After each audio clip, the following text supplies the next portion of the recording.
What if the most unsettling thing about ancient history isn't what we don't know, but how confident we've become about what we think we know?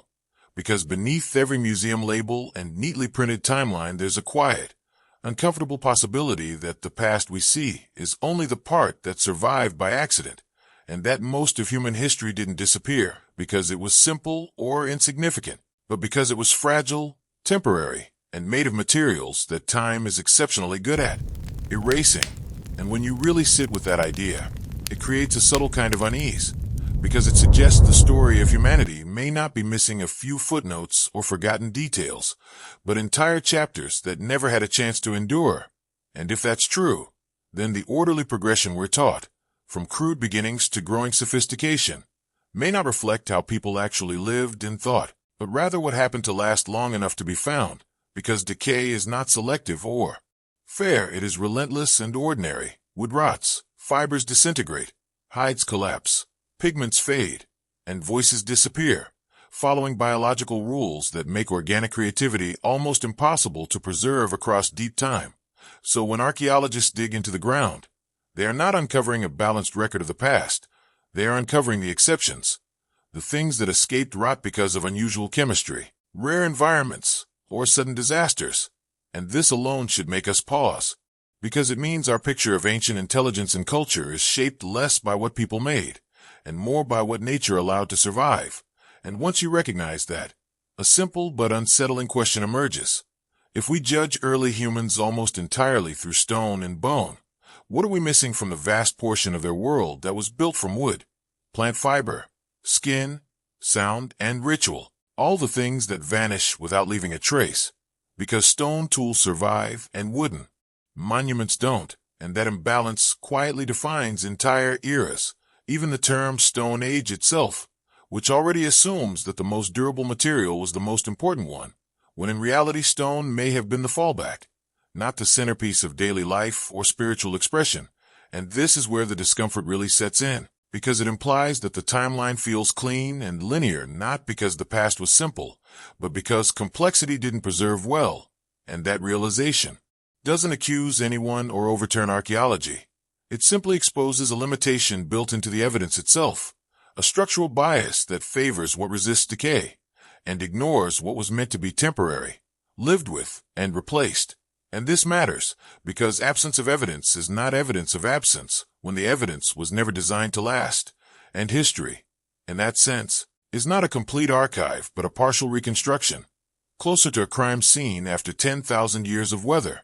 erosion, floods, fire, and rebuilding, where most of the traces are gone, and the surviving fragments take on an authority they may not fully deserve. And this creates a strange kind of comfort for us in the present, because a tidy timeline feels reassuring. It suggests progress is steady and predictable, that humans slowly climbed from simplicity to complexity in a straight line. But that comfort depends on the assumption that what survived represents the whole. And if that assumption is shaky, then the past becomes less orderly and far more human, full of experimentation, false starts, advanced ideas that didn't lead anywhere, and cultural systems that flourished briefly and then vanished without descendants. And we already know this happens even in recent history. Technologies invented and forgotten, crafts no one can replicate, languages that disappear within a few generations. So when we stretch that reality across 10,000 years,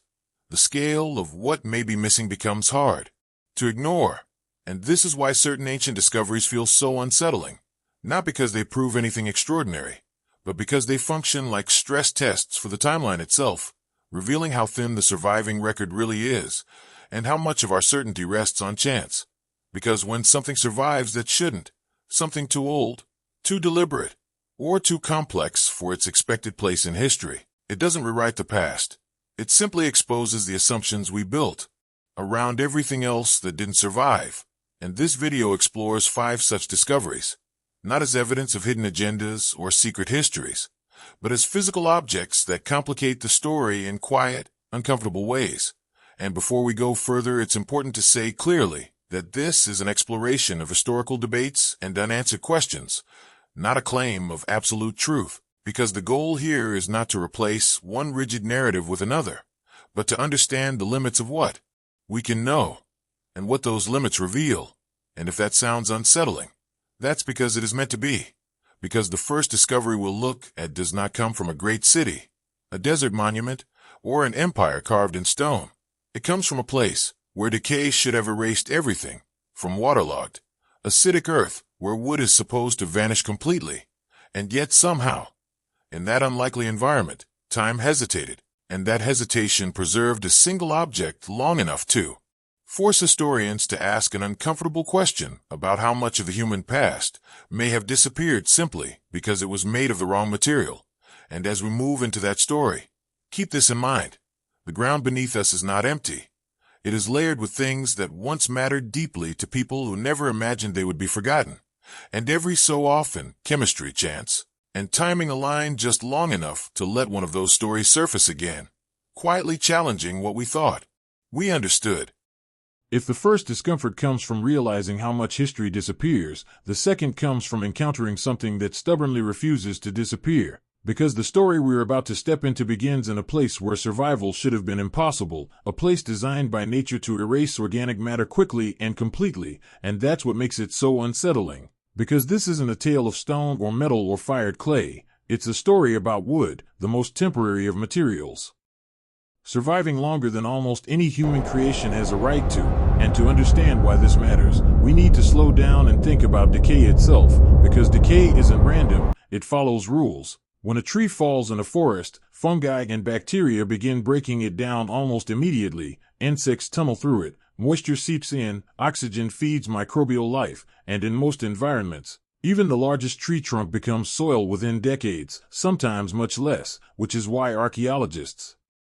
almost never find wooden objects from deep prehistory, and when they do, they usually survive only as faint stains in the soil, ghost outlines of posts or planks long since gone. And this biological certainty is so reliable that it becomes an assumption, one we rarely question, until we encounter an environment where the rules stop working. Because there are places on Earth where decay doesn't proceed as expected, places where chemistry intervenes, and one of the most extreme examples is a peat bog. These wetlands, common in northern Europe and Siberia, are dominated by sphagnum moss, a plant that slowly acidifies the water around it by releasing hydrogen ions. And as the moss accumulates and compresses over centuries, it creates a dense, waterlogged layer of partially decayed plant material called peat. And here's the crucial detail. Peat bogs are both acidic and oxygen-poor, and that combination is hostile to the microorganisms that normally digest wood, leather, and flesh. So, instead of rotting, organic material becomes chemically pickled, locked in a cold, dark suspension where time slows down dramatically. And it was into one of these unlikely environments that chance dropped a discovery no one was looking for, because in the late 19th century, around 1890, the central Ural Mountains of Russia were not a place of archaeological interest, they were a place of industry. Gold miners were cutting into peat bogs near the Shiga River, roughly 100 kilometers from what is now Ekaterinburg, removing thick layers of soggy plant matter to reach gravel deposits below, and this was hard, unpleasant work, digging through dark, acidic sludge in freezing conditions, with no expectation of uncovering anything older than the last few centuries. And then, at a depth of about 4 meters, the miners struck something solid, not stone, not metal, but wood, large fragments of dark, waterlogged timber, heavy and stained from centuries of immersion, and at first glance, it likely looked like nothing more than an old log. But as the pieces were pulled free and cleaned, something became obvious very quickly. This wasn't driftwood or a fallen tree. It had been deliberately shaped, split, smoothed, and carved, and emerging from the peat was the unmistakable suggestion of a face, eyes, a mouth, geometric patterns cut with intention. And even then, no one grasped the significance of what they were holding, because there was no conceptual framework for it. A carved wooden object found deep in the ground might be old, but how old could it realistically be? And so the fragments were sent to a local museum, catalogued as a curiosity, and largely left alone. Because without modern dating techniques, there was no reason to think it belonged anywhere outside of known regional history, and for decades, that assumption went unchallenged. The object, which would later be known as the Shiga idol, sat quietly in storage, occasionally examined, occasionally displayed. Generally believed to be a few hundred, perhaps 1,000 years old at most, possibly connected to local indigenous groups, and even then, it was impressive, because large wooden carvings are rare. But it didn't yet threaten the timeline, because nothing about it forced historians to reconsider the broader story, and that's an important point. Because the most disruptive discoveries often don't announce themselves immediately, they sit patiently until technology catches up, and in this case,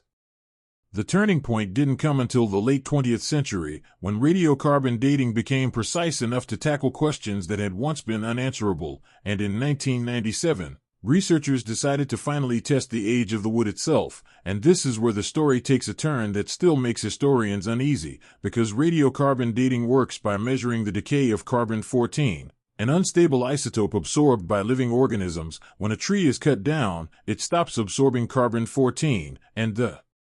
isotope begins to decay at a known rate, so by measuring how much remains, scientists can estimate when the organism died, and when the first results came back, they were difficult to reconcile with everything that was assumed about the object, because the dates suggested the wood was approximately 9,500 years old. And this didn't just push the idol back a little further than expected, it pushed it into a period when humans in this region were thought to be simple hunter-gatherers, mobile groups focused on survival, not monumental art, and the reaction was immediate skepticism, not because the data was sloppy, but because the implications were uncomfortable. And so alternative explanations were proposed. Perhaps the wood was old, but the carving was done much later. Perhaps the sample came from the inner heartwood of a very old tree, which would exaggerate the date. Perhaps contamination skewed the results, and for a time, these objections were reasonable, because early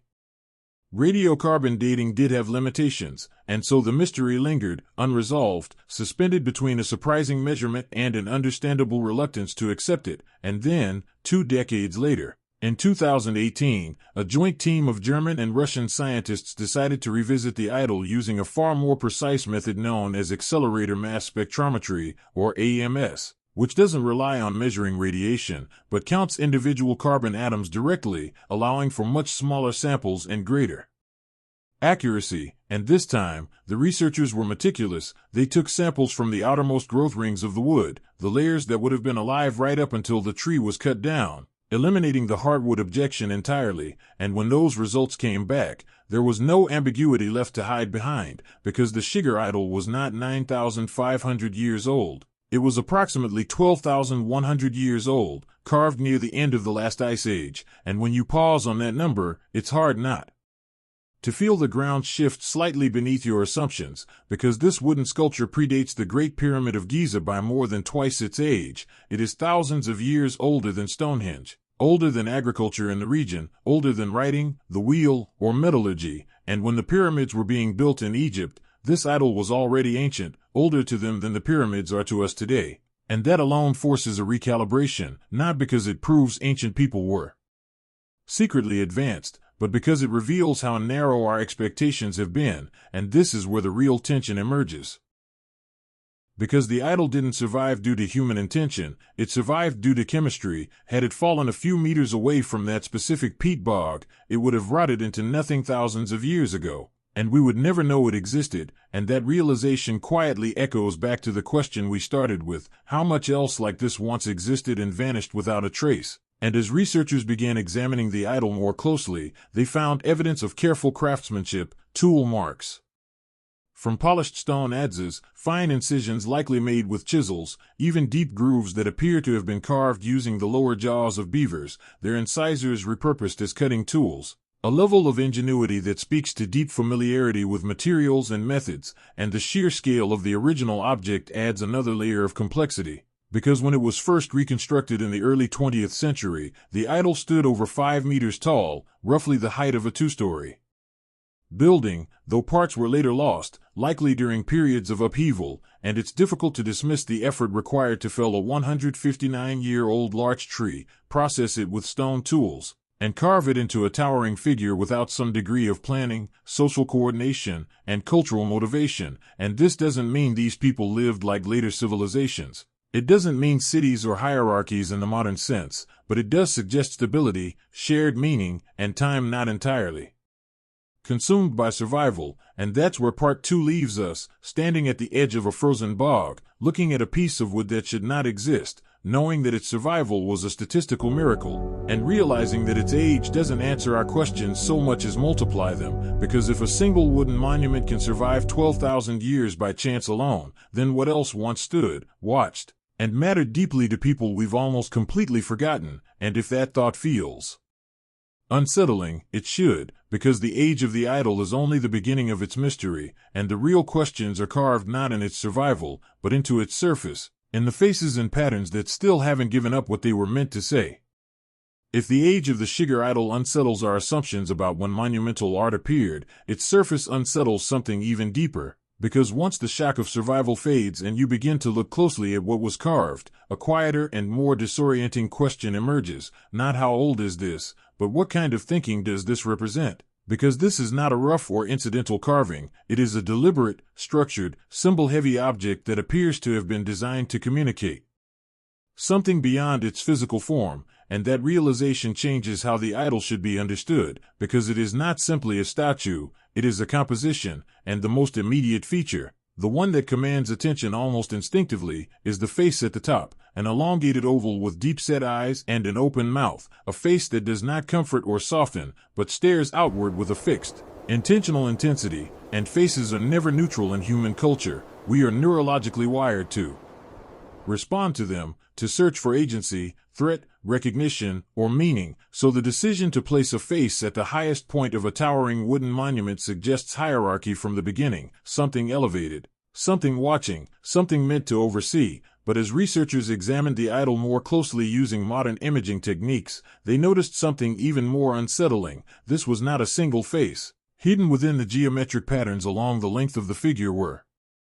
additional faces, some clearly defined, others emerging only from certain angles or under particular lighting, and today most scholars agree that there are at least 7 more faces carved into the body, arranged vertically along the front and back, and this arrangement is not random, it is stacked, layered, and ordered, which immediately raises the question of why. Because stacking faces vertically is not an intuitive artistic choice unless it serves a conceptual purpose, and one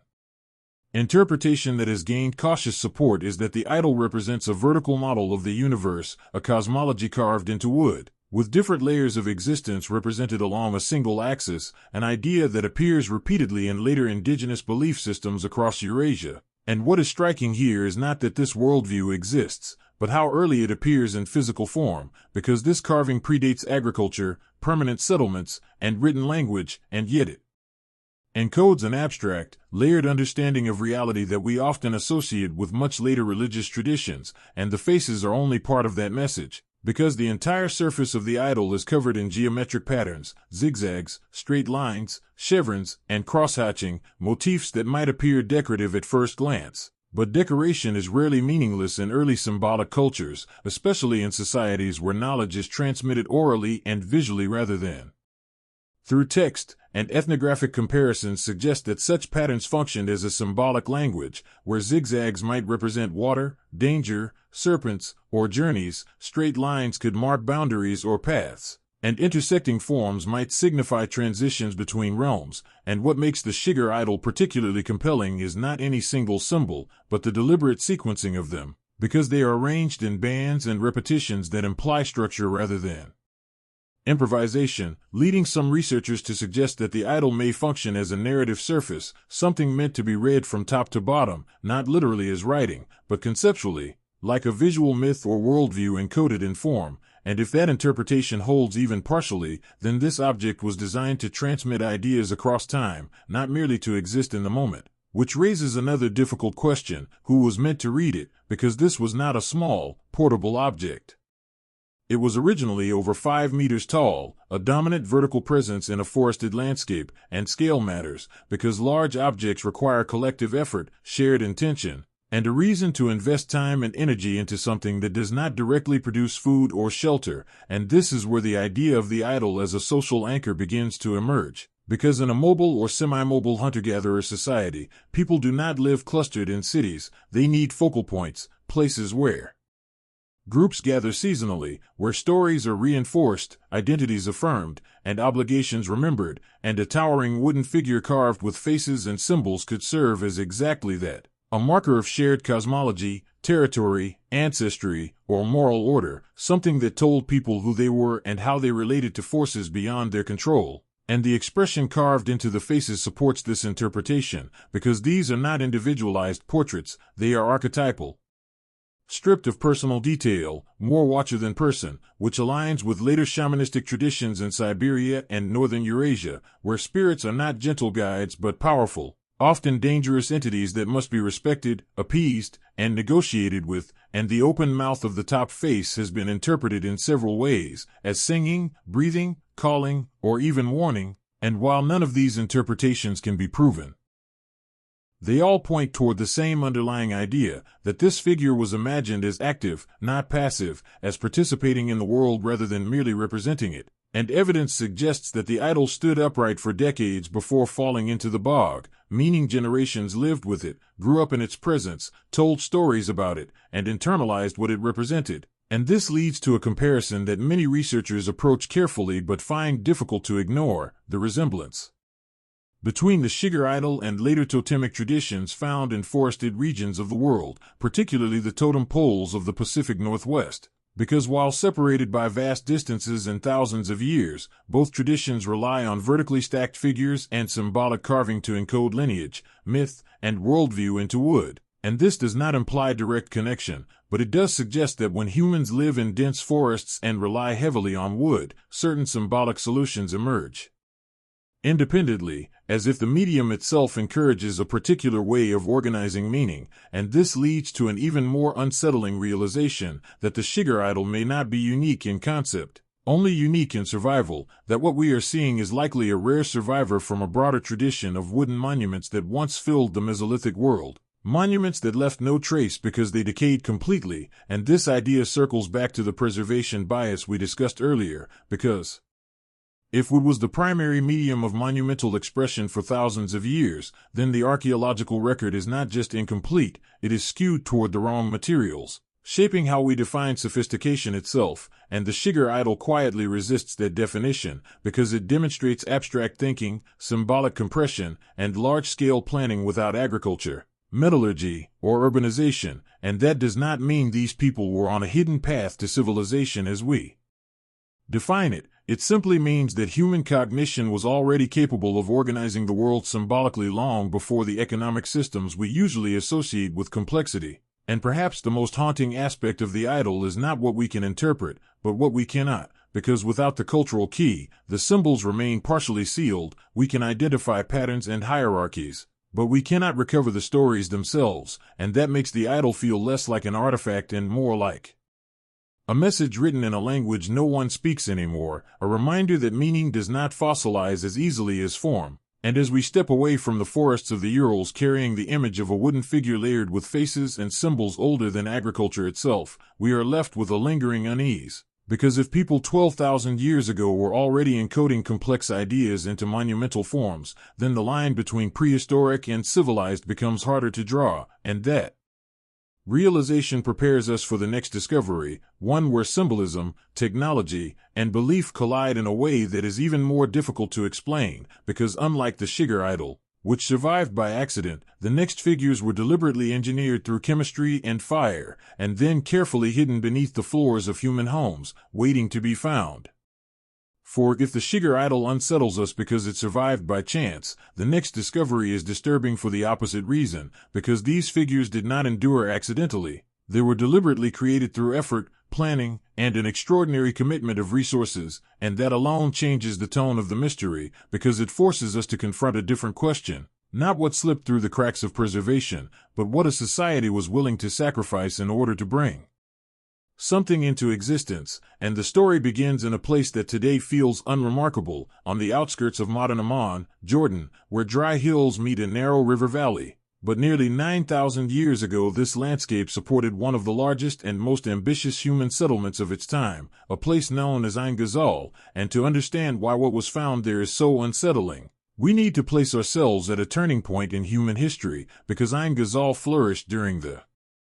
Pre-Pottery Neolithic B period, a moment when humanity made an irreversible decision to stop wandering and start settling, to domesticate plants and animals, and in doing so to domesticate itself. And this transition was not smooth or gentle, it was stressful, crowded, and experimental, because when people first cluster together in large numbers, disease spreads, social tension increases, and old ways of organizing life begin to break down. And Ain Ghazal was not a small village, it was a true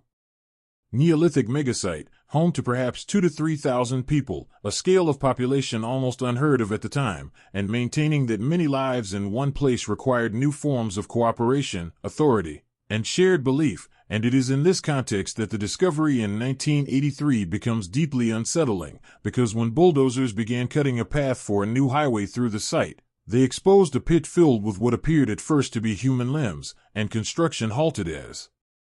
archaeologists were called in. But what emerged from the soil was not a mass grave of flesh and bone, it was a cache of statues, nearly life-sized human figures made not of stone or clay, but of lime plaster, their white forms lying carefully arranged beneath the floor of an ancient house. And even before we ask what these figures represent, the material itself demands attention, because lime plaster is not a natural substance you simply shape with your hands. It is a synthetic material that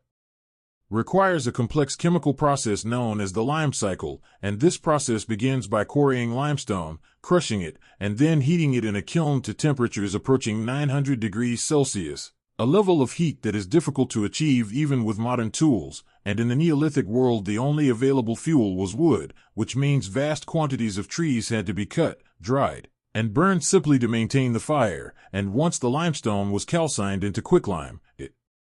became a caustic substance that reacts violently with water, releasing heat and transforming into a workable paste, which then had to be carefully molded before hardening back into stone as it absorbed carbon dioxide from the air. And this entire process had to be repeated over and over again to produce enough material for floors, walls, and eventually these statues. And when archaeologists calculated the energy cost of this industry, the implications were staggering, because the people of Ain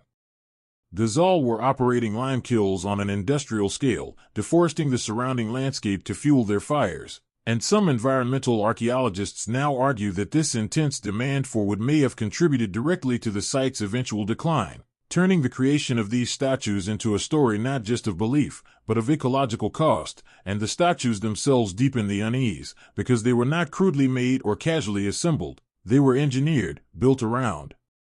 internal frameworks of reeds and twine that acted as armatures, giving the figures tensile strength, a principle identical to that used in modern reinforced concrete. And over these frameworks layers of lime plaster were applied and carefully shaped, producing bodies with shoulders, torsos, arms, and legs, and the most haunting feature of all, the eyes, because the whites were made from bright plaster or chalk, but the pupils were formed from bitumen, a black, tar-like substance that does not occur naturally at Ain Ghazal and had to be imported, likely from the Dead Sea region, meaning these figures were not just local creations. They were the product of trade networks and coordinated labor, and originally these statues were not the ghostly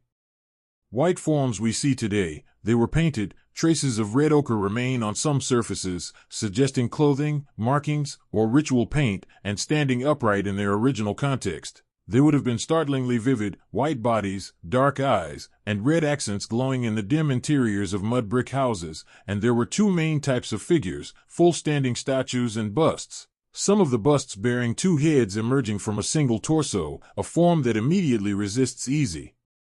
interpretation. And what makes these figures even more unsettling is that they were not designed to stand freely. Their feet are too small, their bases rounded, suggesting they were meant to be planted into the ground or supported in niches, not admired as isolated artworks, but integrated into domestic or ritual spaces. And the sheer labor invested in their creation raises a difficult question: why would a community already under the strain of early agriculture and dense settlement devote so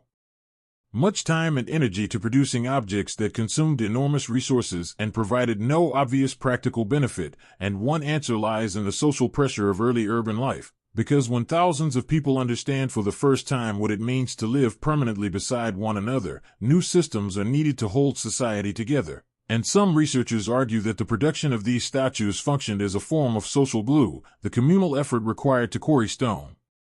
gather wood, manage kilns, and shape plaster, forcing cooperation on a massive scale, and the finished figures acting as powerful symbols of shared identity. But there is a darker interpretation as well. Because the statues were not merely displayed, they were eventually buried, and not discarded carelessly, they were interred with deliberate care beneath house floors, sometimes after being intentionally broken in what appears to be a controlled, ritual act rather than random destruction, and this changes the story entirely, because burial implies respect, closure, and transformation, and in many early belief systems, an image is not just a representation, it is a vessel, something that houses presence, and if that is the case, then these statues were not objects you could simply throw away when they were no longer needed. They had to be deactivated, returned to the earth, given something like a funeral, and the placement beneath domestic floors suggests an intimate relationship between the living and whatever these figures represented, because people continued to live, cook, sleep, and raise children directly above them, and this brings us to another unsettling layer of the site. The treatment of the dead themselves, because Ain Ghazal is also known for a practice sometimes called the skull cult, in which human burials were reopened, skulls removed, and faces reconstructed in plaster with shells placed in the eye sockets, suggesting an intense focus on preserving the human face as the seat of identity, and when viewed in this context, the statues begin to look like an extension of the same impulse, larger, more abstract versions of ancestral presence, watching, remembering, and perhaps enforcing social norms, and this interpretation gains weight when we consider the double-headed figures, because duality is a recurring theme in later religious systems, representing balance, lineage, union, or transformation, and while we cannot know exactly what these forms meant to the people of Ain Ghazal, the consistency of their construction and burial suggests shared understanding rather than personal expression, and there is a final, sobering dimension to this story, because the very technology that made these statues possible may also have undermined the society that created them. As deforestation intensified, fuel became scarce, and later layers of plaster at the site show declining quality, thinner, weaker mixtures replacing the earlier, more durable material, and eventually Ain Ghazal was abandoned, its people dispersing, the lime kilns falling silent, and the art of making monumental plaster figures disappearing for thousands of years. And that is what makes these statues so unsettling, not because they are inexplicable, but because they represent a moment when humanity reached for complexity, symbolism, and industrial power before it was ready to sustain them, and then walked away, burying its creations beneath the floor, leaving behind hollow shells of belief and effort, waiting quietly for a future that would eventually stumble upon them and wonder what kind of world could have justified such extraordinary sacrifice. If the labor and chemistry behind the Ain Ghazal statues force us to confront what it cost to make them, what happens next forces us to confront something far more intimate and unsettling. Because the true mystery of Ain Ghazal does not end with creation, it begins with burial, and not burial in the casual sense of disposal or abandonment, but burial as an intentional, structured act that looks disturbingly similar to how human bodies themselves were treated, and this is where the site shifts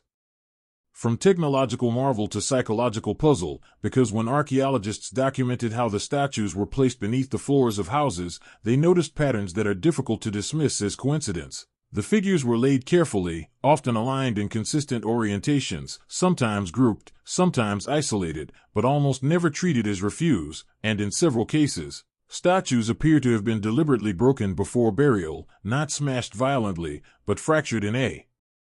controlled way, as if something was being ended rather than destroyed, and this distinction matters, because in many early belief systems an image is not inert, it does not merely represent, it contains. And when such an object reaches the end of its purpose, it must be neutralized, closed, or returned, and burial becomes a form of ritual deactivation, and the location of that burial tells us even more, because these statues were placed directly beneath living spaces, beneath floors where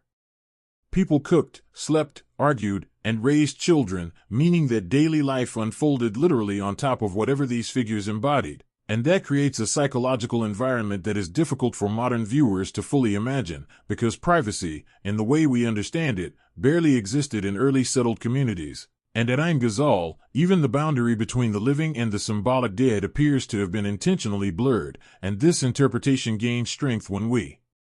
place the statues alongside another practice found at the site, the treatment of human skulls, because Ain Ghazal is part of a broader Neolithic pattern in the Levant often referred to as the skull cult. in which human burials were reopened after decomposition, skulls removed, and faces reconstructed using plaster, with shells placed into the eye sockets, recreating a lifelike gaze. And these plastered skulls were then kept, displayed, or reburied within domestic spaces,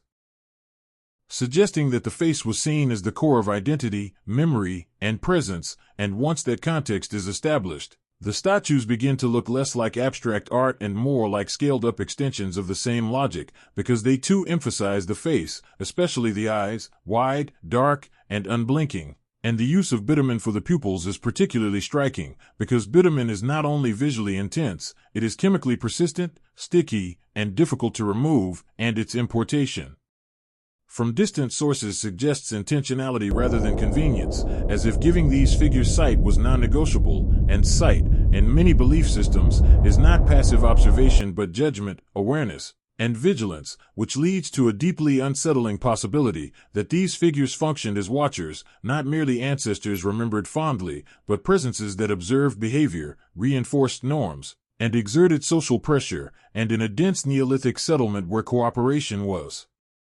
essential for survival, such symbolic surveillance could have played a powerful role, because when people believe they are being watched, even symbolically, behavior changes, obligations are taken more seriously, conflicts are moderated, and individual actions are weighed against collective expectation, and this does not require coercion in the modern sense, it operates internally, through belief, habit, and shared understanding, and this brings us to the most disturbing aspect of the statues. Placement, because by burying them beneath the floor, the community ensured that the watchers were never fully gone, they were hidden, but not removed, sealed beneath layers of earth and plaster, close enough to remain present but distant enough to be contained, and this spatial relationship suggests a careful balance between reverence and fear, because objects that are too powerful are often concealed rather than displayed, and concealment does not imply rejection, it implies respect for something that must be kept in its proper place, and the double-headed busts complicate this interpretation even further, because two faces emerging from a single torso challenge simple notions of individual ancestry, suggesting instead duality, union, or collective identity. And some researchers have proposed that these forms may represent the merging of lineages, the binding of groups, or the reconciliation of tensions within a growing population, especially in a settlement as large and socially complex as Ain Ghazal, where farming communities and formerly nomadic groups likely coexisted, negotiated space, and adapted to one another, and in this light, the statues become less about isolated belief and more about social engineering, physical embodiments of abstract agreements, shared myths, or moral frameworks that allow thousands of people to function together without formal law or centralized authority, and this interpretation is reinforced by the timing of the statues. Creation and burial, because they appear most frequently during periods of expansion and stress, moments when the settlement was growing rapidly and environmental pressure was increasing. And as fuel sources dwindled and plaster quality declined, the statues were buried, not replaced, suggesting that whatever role they played was no longer sustainable, either materially or psychologically. And this transition is crucial, because it shows that belief systems are not static, they evolve, adapt, and sometimes collapse under their own weight, and Ain Ghazal appears to capture one such moment frozen in time, a society that invested enormous resources into symbolic systems to stabilize itself, only to find those systems unsustainable as environmental conditions worsened, and when the settlement was eventually abandoned, the statues remained where they were placed, sealed beneath floors, preserved not because they were meant to last, but because they were intentionally hidden, and that irony is difficult to ignore, because unlike the Shigar idol, which survived by chemical accident, the Ain Ghazal statues survived because of human choice, because someone decided they were too important, too charged, or too complete to destroy outright, and this contrast forces us to rethink what survival in the archaeological record actually means, because preservation does not always reflect value. Sometimes it reflects fear, restraint, or closure, and when we look into the hollow interiors of these statues today, their reed armatures long decayed, their bodies now fragile shells, we are not just seeing art, we are seeing the remnants of a psychological system, one that relied on visibility, gaze, and proximity to maintain social cohesion, and this raises an uncomfortable question about early settled life, whether the move toward agriculture and permanence required not just new technologies, but new forms of internalized control, and if that is the case, then Ain Ghazal represents not a peaceful dawn of civilization, but a tense experiment in living together at scale, mediated through ritual, symbol, and watchful eyes, and this interpretation does not accuse or diminish these people. It humanizes them, because it reveals the same anxieties we still grapple with today: how to live together, how to enforce norms without violence, how to make shared belief feel present even when authority is abstract, and the statues beneath the floors of Ain Ghazal suggest that one early answer to those questions involved making belief literal, heavy, and impossible to ignore, even when hidden. And as we move away from the enclosed spaces of Neolithic houses and buried figures, the next mystery forces a shift in scale and perception, because the watchers are no longer hidden beneath the floor. They appear to emerge from the landscape itself, carved, or perhaps revealed, in stone and shadow, high in the open air of the Andes, where it becomes far less clear where human intention ends and nature begins. If the figures of Ain Ghazal unsettle us because they were hidden beneath the floors of homes, sealed into the intimate spaces of daily life, the next place unsettles for the opposite reason, because here nothing is buried, nothing is concealed, and yet meaning feels just as elusive, because this mystery unfolds in the open air, under an unforgiving sky, at an altitude where breath comes harder and sound carries strangely, on a remote plateau in the Peruvian Andes known as Marahuasi, sometimes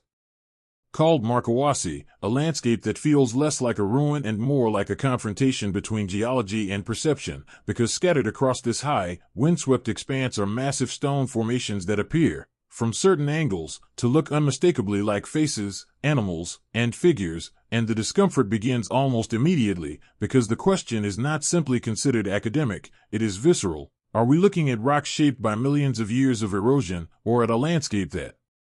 has been deliberately modified to resemble something human, something watching, something intentional? And to approach this question carefully, we have to begin with the rock itself, because the plateau is composed primarily of volcanic tuff and ignimbrite, materials formed when explosive eruptions blanket the land in superheated ash that later cools and hardens into stone. And this kind of rock is notoriously prone to fracturing as it cools, developing joints and planes that erosion can later exploit, and over thousands and millions of years, wind, rain, temperature shifts, and freeze-thaw cycles carve away softer sections faster than harder ones, producing strange, often dramatic shapes, hoodoos, pillars, arches, and balanced rocks that can look almost sculpted. And geologists point out that similar landscapes exist in many parts of the world, from Cappadocia in Turkey to Bryce Canyon in the United States, where nature alone creates forms that feel intentional even when they are not, and this explanation is grounded, defensible, and supported by known processes.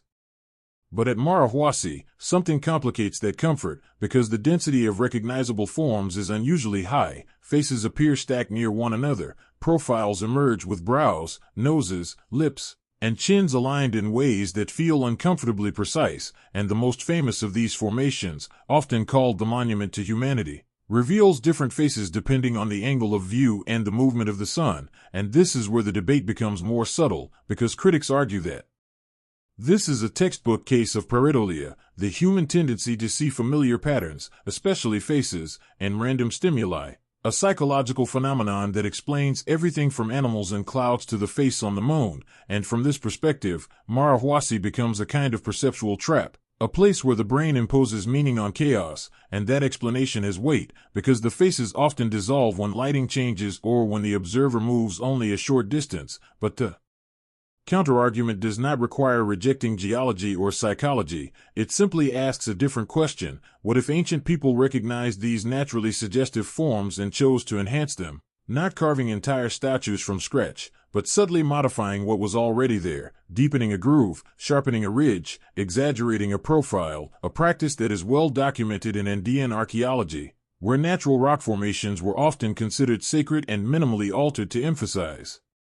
their perceived spirit or presence, and this possibility occupies an uncomfortable middle ground, because it resists clear classification. It is neither purely natural nor fully artificial, and that ambiguity may be the point, because in many Andean worldviews, the landscape itself is alive, mountains are beings, stones have memory, and the line between nature and culture is fluid rather than fixed. And archaeological evidence confirms that Marahuasi was not an untouched wilderness. The plateau contains remains of stone dwellings, burial structures, and terraces dating to periods long before the Inca, indicating sustained human presence and interaction with the site. And this raises another layer of the puzzle. If people lived here, farmed below, buried their dead nearby, and returned to this place repeatedly, then these stone forms were not accidental backdrops. They were part of the lived environment, seen daily, integrated into stories, rituals, and orientation, and sound. Adds another unsettling dimension, because the wind moving through the fractured rock produces low, resonant tones, and some researchers have suggested that the plateau functions as a natural acoustic chamber, amplifying sound in ways that could have been experienced as meaningful or even supernatural, especially in thin air at high altitude where sensory perception is already altered. And when you combine this with the dramatic play of light and shadow across the stone at different times of day and year, the site begins to resemble not a static landscape but a dynamic stage, one where forms appear and disappear, where faces emerge briefly and then dissolve, and that impermanence matters, because it suggests that meaning here may not have been constant, but conditional, revealed only at specific moments, seasons, or alignments. And this idea has led some researchers to propose that Mara Huasi functioned less as a gallery of sculptures and more as a ritual landscape, a place where natural forms were activated through movement, light, sound, and presence, and this interpretation does not require advanced tools or lost technologies. It requires only a worldview in which the environment itself participates in meaning-making, and yet the discomfort remains, because even if we accept minimal human enhancement, the scale of the forms is enormous. Some faces measure tens of meters across, and any modification, however subtle, would have required coordination, planning, and repeated engagement over generations, and here the archaeological record grows thin, because unlike carved wood or plaster, stone modified by erosion and time does not preserve clear tool marks. And absence of marks does not resolve the question, it simply leaves it suspended, and this suspension is what gives Mara Huasi its unsettling power, because it forces us to confront the limits of classification itself, the need to label something as either natural or cultural, when the people who lived here may not have recognized the distinction at all, and this brings us to a final, human layer of the story, because in the mid-20th century, a researcher named Daniel Russo became convinced that Mara Huasi was not just a ritual landscape, but a deliberate archive, a message carved into stone by an ancient civilization attempting to preserve knowledge through catastrophe, and while his conclusions go far beyond available evidence and are not accepted by mainstream archaeology, his obsession highlights something important. The site resists closure, it invites projection, interpretation, and speculation precisely because it occupies that unstable boundary between perception and intention. And even stripped of Russo's more expansive claims, Mara Huasi remains difficult to categorize, because if the forms are entirely natural, then this plateau represents an extraordinary coincidence of erosion and human psychology, a place where geology repeatedly mirrors the human face, and if the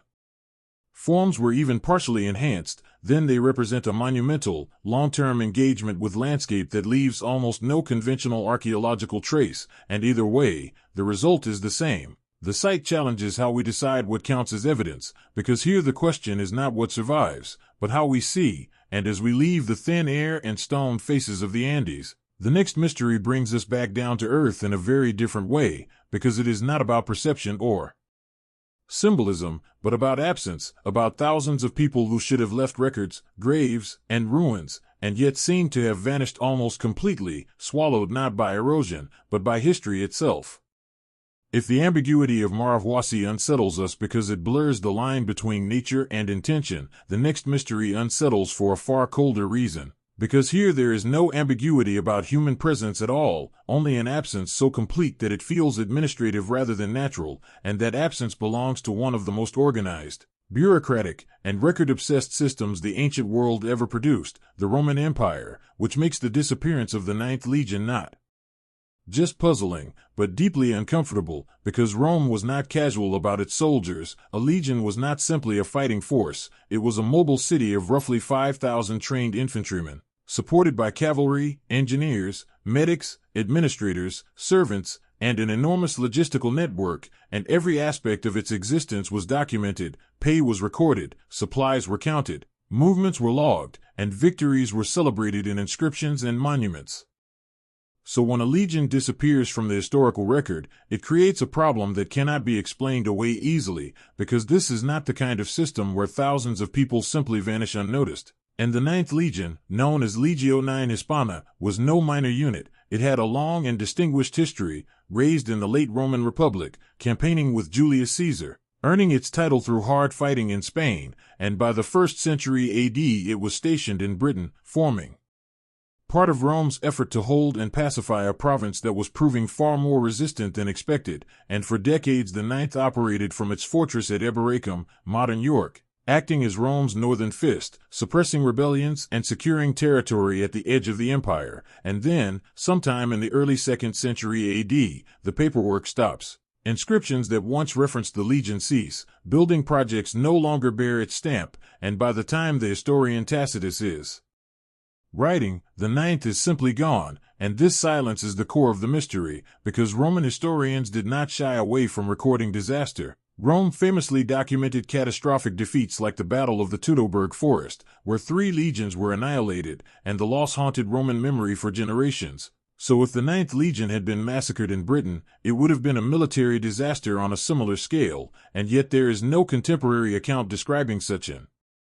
event, no lament, no explanation, no clear acknowledgement, which leads to the first and most enduring theory, that the Ninth marched north into what is now Scotland and was destroyed by local tribes. A narrative popularized in modern fiction, and at first glance it seems plausible, because the Roman frontier in Britain was volatile, rebellions were frequent, and not long after the Ninth disappears, Emperor Hadrian personally visits Britain and orders the construction of a massive stone wall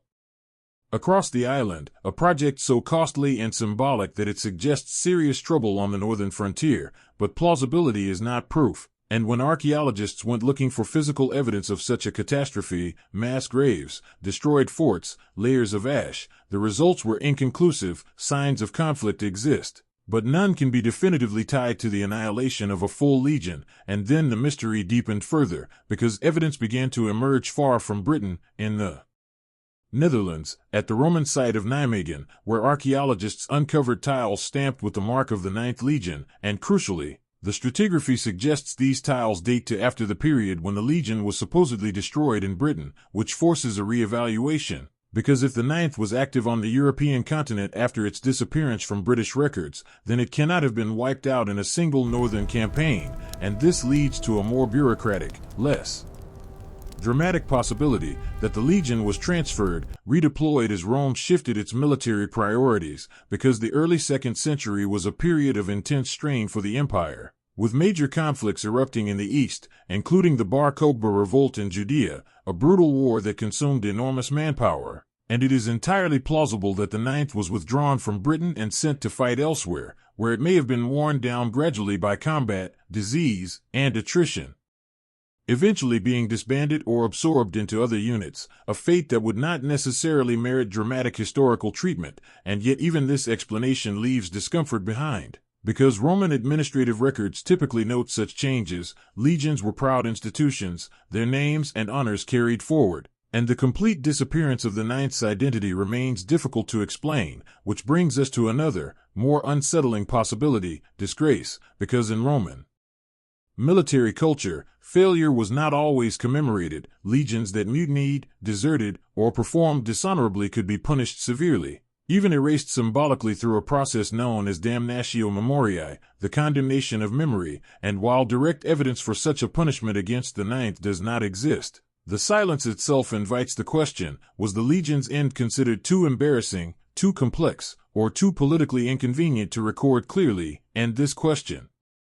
becomes more uncomfortable when we consider how much of Roman history was shaped by propaganda, because official narratives emphasized stability, control, and inevitability, and the loss of an elite legion under ambiguous circumstances would not fit neatly into that story. And modern scientific methods have added another layer to the debate, because isotope analysis of Roman skeletons found in Britain reveals a striking diversity of origins: men from North Africa, the Danube, and the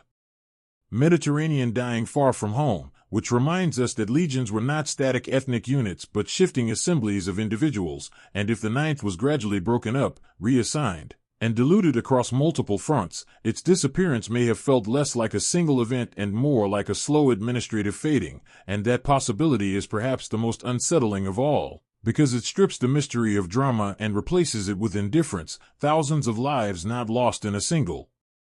catastrophic moment, but dissolved quietly into the machinery of empire, their collective identity erased not by defeat, but by paperwork. And this forces us to confront a different kind of historical gap, because unlike wooden idols or plaster statues, Roman legions are supposed to be visible, documented, and traceable, and yet here we are, nearly 2,000 years later, still unable to say with confidence where the Ninth Legion ended, and that uncertainty matters, because it exposes the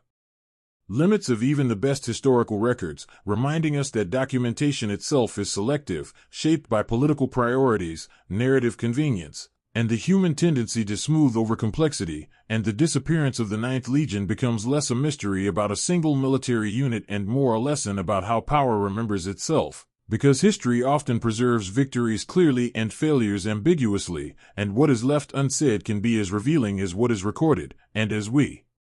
move on from Roman forts and stamped tiles, the final discovery in this sequence pushes the discomfort even further, because it involves an object that should not exist where it was found, crossing not just political boundaries, but oceans and eras, challenging one of the most fundamental assumptions of the ancient world, that the continents were isolated from one another until relatively recent times, and that assumption, like so many others, rests on evidence that may not be as complete as we once believed. If the disappearance of the Ninth Legion unsettles us because it exposes how even the most organized empire could lose track of thousands of people, the next discovery unsettles for a far more intimate and disorienting reason, because here the problem is not absence, but presence, a small, tangible object sitting exactly where it should not be, forcing historians to confront a collision of timelines that refuses to resolve cleanly, and the story begins in central Mexico in the early 1930s, at a time when archaeology in the region was still focused on mapping and documenting the material world of the Aztecs and their predecessors, not questioning global connections, and in 1933. During excavations in the Toluca Valley west of Mexico City, archaeologist José García Payan was working at a burial site associated with a post-classic Mesoamerican settlement, carefully recording layers of soil, ceramics, and offerings in what appeared to be an undisturbed grave, sealed beneath intact floors, meaning no one had entered it since the burial itself. And among the expected artifacts, pottery, ornaments, local materials, something appeared that immediately felt wrong, a small terracotta head, roughly the size of a clenched fist, with features that did not match the artistic conventions of pre-Columbian Mesoamerica, because this face had a beard, a pronounced nose, and proportions that were deeply unfamiliar in the local artistic tradition, and that alone raised concern, because facial hair is almost entirely absent from indigenous Mesoamerican sculpture. Not just biologically but stylistically, their art reflects smooth faces, idealized features, and specific symbolic proportions, whereas this head looked distinctly Mediterranean, and as art historians later noted, specifically Roman, resembling the small ceramic figurines produced across the Roman world in the 2nd century AD, often depicting theatrical characters or everyday faces, and Payan, recognizing the anomaly, did not sensationalize it. He catalogued the object carefully, noted its context, and stored it, because without a way to explain it, the safest approach was restraint, and for decades the artifact remained a curiosity rather than a headline, until later scholars re-examined it and realized that stylistically, functionally, and proportionally, it aligned far more closely with Roman examples than with anything known from Mesoamerica, and that realization sharpened the problem, because the burial itself dates to roughly the late 15th or early 16th century AD, just before the arrival of the Spanish, and the grave was sealed, which effectively rules out casual contamination or later intrusion, meaning that whatever this object was, it entered the ground before European contact, and this is where the discomfort deepens, because the implications appear to stretch far beyond a single object, and to avoid speculation, science had to step in, because stylistic analysis alone cannot resolve chronological contradictions. And in the 1990s the terracotta head was subjected to thermoluminescence dating, a technique used to determine when a ceramic object was last fired, based on the accumulation of trapped electrons within the clay over time, and when the sample is reheated in a laboratory, it releases that stored energy as light. allowing scientists to estimate the time elapsed since its creation, and the results were carefully reported. The head was ancient, with a firing date that most likely fell within the Roman era, around the 2nd or 3rd century AD, and while the method has margins of error, it effectively ruled out the possibility that the object was a colonial-era European trinket or a modern hoax, because the clay itself had been fired many centuries before Columbus ever crossed the Atlantic. And this leaves historians with a problem that has no easy resolution, because no matter how cautiously one phrases it, a Roman-era object appears to have been placed in a pre-Columbian Aztec grave. And at this point it is important to slow down, because extraordinary implications do not automatically require extraordinary explanations. And several possibilities have been explored carefully. The first is fraud or misinterpretation, but Payon's excavation notes are detailed, the burial context was sealed, and no motive for planting such an object has ever been established, and no similar objects suddenly appeared to support a hoax, which makes deliberate deception unlikely. Another possibility is coincidence of style, that a local artisan independently produced a form that happens to resemble Roman art, but this explanation struggles with the thermoluminescence date and the lack of comparable examples in Mesoamerica, because no similar bearded terracotta heads have been found before or since. And this uniqueness is what keeps the question alive, and so we arrive at the least dramatic but most unsettling explanation: accidental transoceanic drift. Because oceanographers have shown that currents in the Atlantic can, under certain conditions, carry floating objects from the Canary Islands or Western Africa to the Caribbean and Gulf of Mexico, and Roman ships did sail the Atlantic coast of Africa, and while they were not designed for ocean crossings, shipwrecks did occur, and it is theoretically possible that debris from a wreck, including small ceramic objects, could have washed ashore in the New World centuries before European exploration became systematic. And if such an object were found by local people, it would not be recognized as foreign in the way we understand today. It would be strange, powerful, and potentially sacred, an object with no origin story, and such items often enter ritual circulation, passed down through generations, traded inland, eventually ending up in a burial as a prestigious or protective offering, and this scenario does not require regular contact, navigation, or shared knowledge. It requires only chance, currents, and human curiosity, and while it cannot be proven, it fits within known physical processes without rewriting history wholesale. And another possibility sometimes raised is indirect transmission through later Norse contact, because we know that Viking voyages reached North America around the year 1000, and trade networks across Europe could have carried Roman artifacts long after the empire itself declined, but this explanation introduces its own gaps and uncertainties, and like the drift theory, remains speculative, and that is the key point. Every explanation available carries uncertainty, none can be demonstrated conclusively. And that uncertainty is precisely what makes the terracotta head so unsettling, because it resists being dismissed while also resisting being elevated into proof of anything radical. It sits uncomfortably between categories, a single data point that does not fit neatly into established models, and historians are understandably cautious with such anomalies, because isolated finds can mislead, but they can also reveal blind spots, and this object exposes one of the deepest assumptions of ancient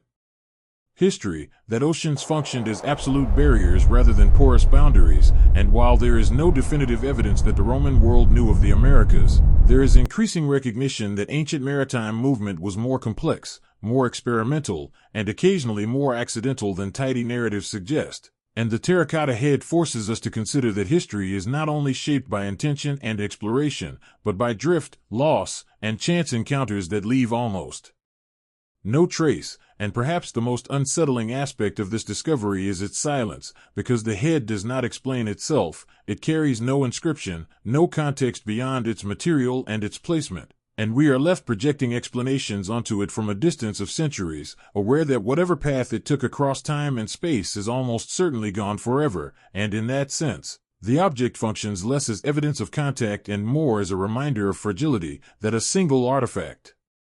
can survive an ocean, centuries, and burial, while the story of how it traveled is completely erased. And as we step back from this small terracotta face, resting quietly in a museum today,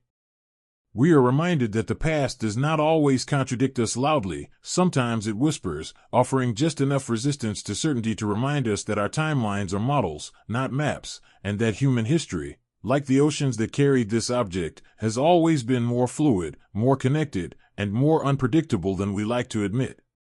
If the terracotta head unsettles us because it suggests the ancient world may have been more porous than our timelines imply, then stepping back and looking at all of these discoveries together creates a different kind of unease, one that is quieter but more persistent, because what links them is not a single explanation or hidden narrative, but a pattern of fragility, chance, and selective survival that runs through the entire human past. And when you line them up side by side, a wooden idol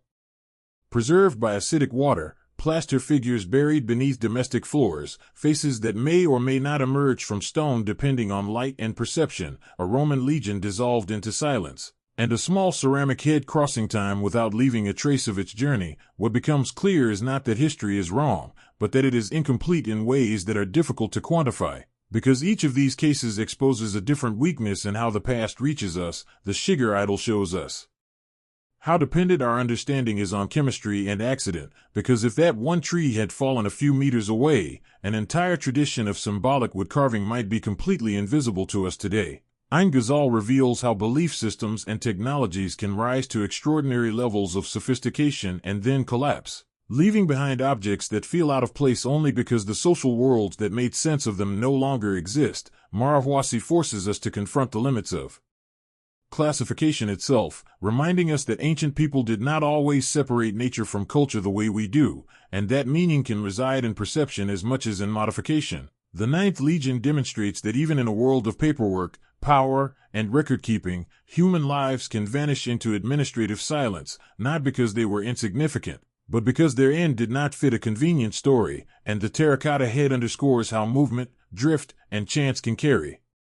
objects far beyond the boundaries we draw on maps, leaving behind questions that resist tidy resolution, and taken together, these discoveries suggest something important about the nature of historical knowledge, that it is not a complete archive waiting to be opened, but a fragmented landscape shaped by survival bias, political priorities, environmental conditions, and human choice. And this realization does not diminish archaeology or history, it strengthens them, because it replaces false certainty with disciplined curiosity, and that shift matters, especially when we are tempted to treat timelines as rigid truths rather than evolving models, because every timeline is built from what survived, not from everything that once existed, and survival is rarely fair, and this perspective also changes how we think about human capability. Because the people behind these discoveries were not anomalies or outliers, they were humans responding to their environments with the tools, beliefs, and imaginations available to them, capable of abstract thought, long-term planning, symbolic expression, and collective action long before those traits became visible through stone architecture or writing. And recognizing that does not require us to imagine lost supercivilizations or hidden knowledge. It only requires us to accept that human cognition matured earlier than many of our material records suggest, and that cultures can be complex without being durable, and perhaps the most important thread connecting all of these cases is silence, not the dramatic silence of secrets being kept, but the ordinary silence produced by decay, erosion, abandonment, and forgetting. Because history does not erase evenly, it leaves gaps where materials rot, where records stop, where meanings change, and those gaps are often where our confidence falters, and that faltering is not a weakness. It is a reminder to be careful, because when we encounter something that does not fit neatly into the expected order, the responsible response is not to force it into a narrative or elevate it into proof, but to let it remain a question, to allow uncertainty to coexist with evidence. And this is why these discoveries continue to matter long after their initial headlines fade, because they resist closure. They continue to ask us how much of the human story we are reconstructing from fragments, how much has been lost to time, and how often our sense of progress depends on what happened to endure rather than what once thrived. And as viewers, standing far removed from these worlds, there is something humbling in that realization, because it reminds us that our own societies are also fragile, built from materials, systems, and beliefs that may not survive the same filters of time, and one day, future historians may know us only through what accidentally lasts, a foundation here, a document there, a discarded object whose meaning is unclear, and they too will try to assemble a story from what remains, unaware of how much has vanished. And so as we close this exploration, the invitation is not to doubt history, but to engage with it more carefully, To appreciate the discipline required to work with incomplete evidence, and to remain open to the idea that the past was not simpler than the present, only harder to see. And if these stories left you with questions rather than answers, that is exactly where they belong, because history is not finished, it is layered.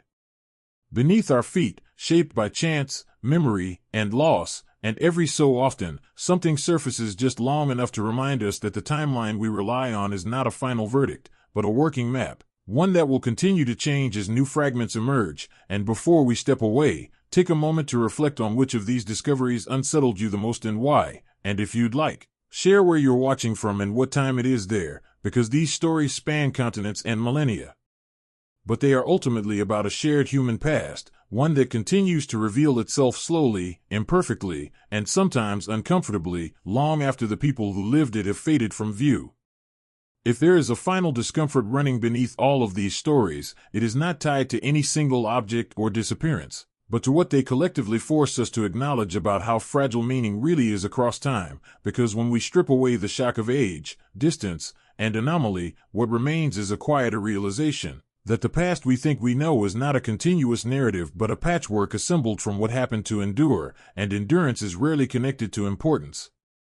Intention, or intelligence, it is connected to chemistry, climate, politics, and chance. And this is where investigative history becomes less about solving mysteries and more about learning how to live with uncertainty, because none of these cases resolve cleanly, and that is not a failure of research. It is a feature of deep time. The Shigar idol does not tell us exactly what its symbols meant. Ain Ghazal does not explain precisely why its watchers were buried. Marwasi does not clarify where intention ends and perception begins. The Ninth Legion does not leave us a final dispatch explaining its fate. And the terracotta head offers no record of its journey, and yet each of these fragments does something important. They resist simplification, and that resistance is what keeps them honest. Because history becomes dangerous when it pretends to be complete, when timelines are treated as subtle truths rather than provisional models built on surviving evidence. And one of the most important lessons these discoveries offer is that complexity does not require permanence. A culture can be symbolically rich, technologically inventive, and socially intricate, and still vanish almost without trace, not because it failed, but because the materials it relied on were biodegradable, the records it kept were oral, or the political structures that might have documented it never existed, and this challenges a deeply ingrained assumption that progress moves in a straight line from simple to complex, from primitive to advanced, when in reality, human history looks more like a series of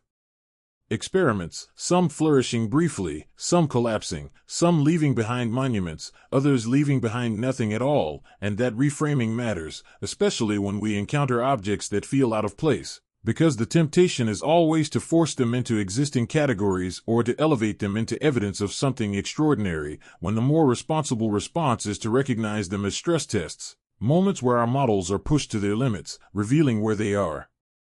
strong and where they are incomplete. And this does not mean abandoning those models, it means holding them more lightly, allowing them to change as new information emerges, and that humility is not weakness. It is the foundation of serious historical inquiry, and it also humanizes the people behind these artifacts, because when we stop measuring them against what survived elsewhere, we can begin to see them on their own terms, as individuals and communities navigating uncertainty.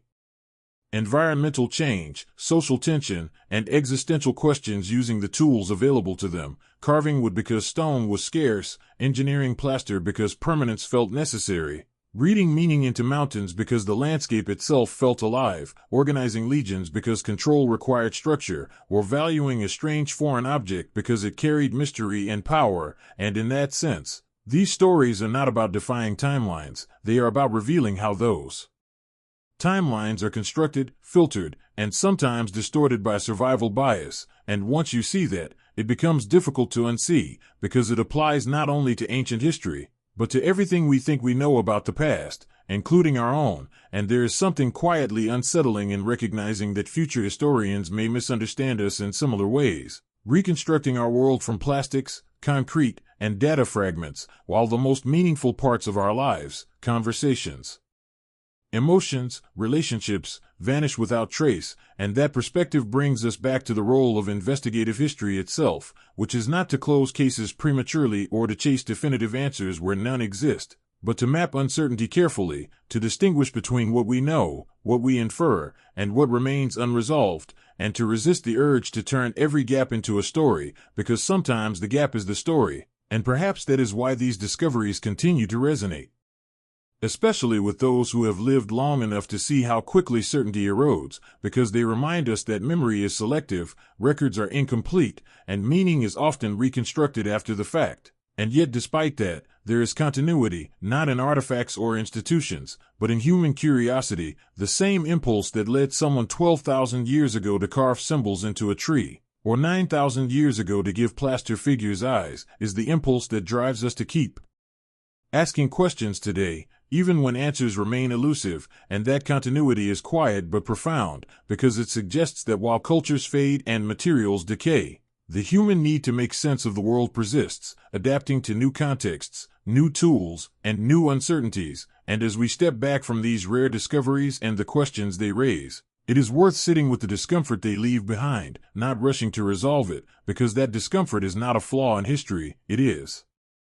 evidence of its depth, a reminder that the past is not a finished book, but an ongoing investigation, shaped as much by what is missing as by what remains. And if there is one takeaway worth carrying forward, it is this, that history is not something we inherit fully formed, it is something we reconstruct carefully, fragment by fragment, always aware that the picture we assemble is provisional, incomplete, and open to revision, and that awareness does not weaken our connection to the past, it